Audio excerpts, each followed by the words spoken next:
How do we continue to encourage children to question and develop their own moral compass in a world that is so determined to tell us what to think?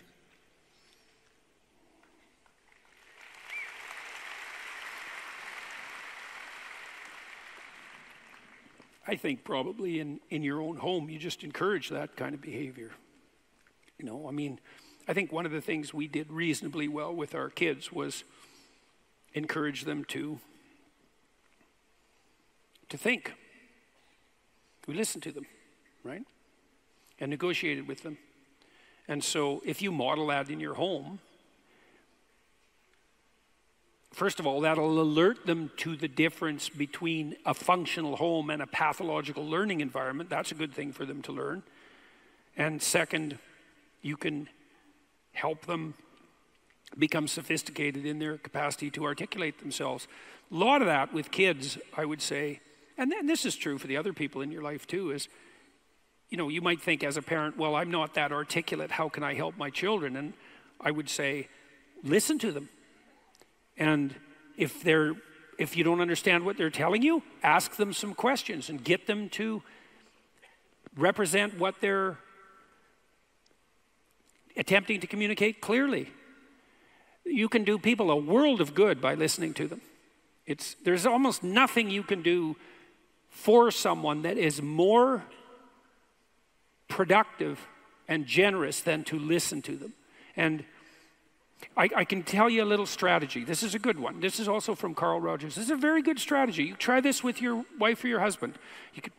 You could make this a rule. It's about the only psychological technique that I know that actually works, because most of what constitutes psychological technique is too sophisticated to boil down into something like a procedure, you know, without it becoming false. But this works.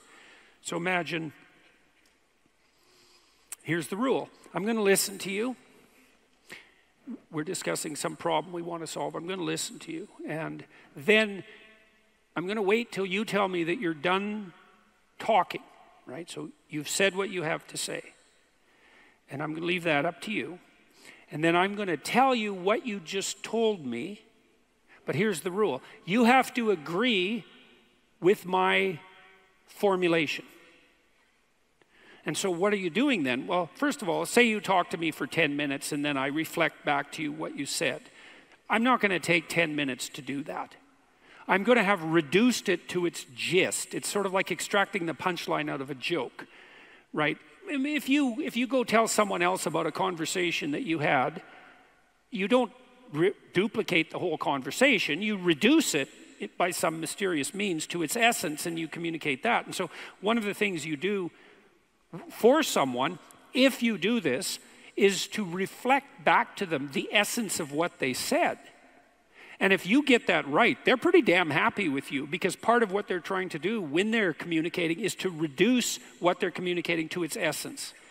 And then if you allow them to be the determining judge of whether or not what you reflect back is accurate, then you also indicate to them extraordinarily clearly that you actually listened and understood. And even if you're arguing with someone, they're so thrilled that you did that half of their annoyance with you will disappear right there and then. They think, oh my God, you actually listened. And you know, I had people in my clinical practice who'd never been listened to ever in their life by anyone.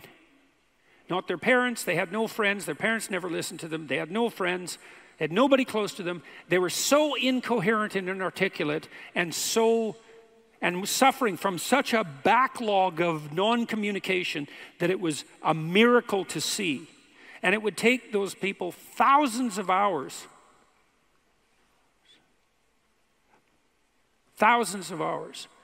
to lay out what they had to say.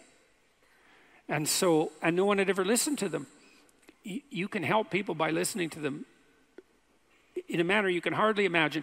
Because what you're doing when you're listening to them is you're actually allowing them to speak themselves into existence in some real sense. Why are they talking to you? Because they want to get something straight. And why don't they just do that by themselves? It's because most people can't do that by themselves. In fact, I don't know if anybody can really do it by themselves. We think by talking. And even when we think by ourselves, we talk, it's internalized, it's still a dialogue. Almost everyone thinks by speaking. And so if they have no one to listen, then they can't think. And if they can't think, then they fall into a pit. And so if you listen, then you facilitate their thinking, and you can encourage them to speak and think. By your careful attention, you can indicate your careful attention by your capacity to reflect and summarize.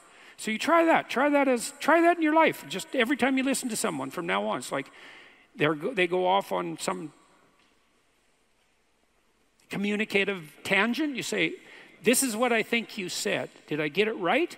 And maybe they say, "Well, no, not exactly. Here's what I really meant." There might be some tussling about the precise meaning of the utterance, but I'll tell you, man, people will be thrilled with you if you can do that. And they will. Here's something else that's ridiculously cool about this. If you're bored by people, you are not listening to them. If you listen to them, they will get so interesting that you want to run away from them. Because if you listen to people, they will tell you everything. And that's really something, because once people start to reveal themselves, they get so interesting that it's almost unbearable. It's one of the things I loved about being a clinician, because I could listen to people and they would tell me who they were, and wow, that was quite the trip, man, because people are very strange and mysterious and remarkable, and even simple people, who weren't sophisticated in any philosophical sense, who weren't educated. Man, if you could get them telling their story, they're so damn interesting that it was unbearable. And you'll know people so well if you listen to them, because they will tell you who they are, and they'll be so happy with you that you're there to allow them to think things through, to facilitate that process. They'll flock to you, and you'll learn so much. It's so useful, and this is such a good technique. This works so well, and you can learn it pretty quickly, and you can implement it, in your own relationship. That's the rules. Like, you get to talk, I'll tell you what you said until you agree with my summary. Then it's my turn. You do the same.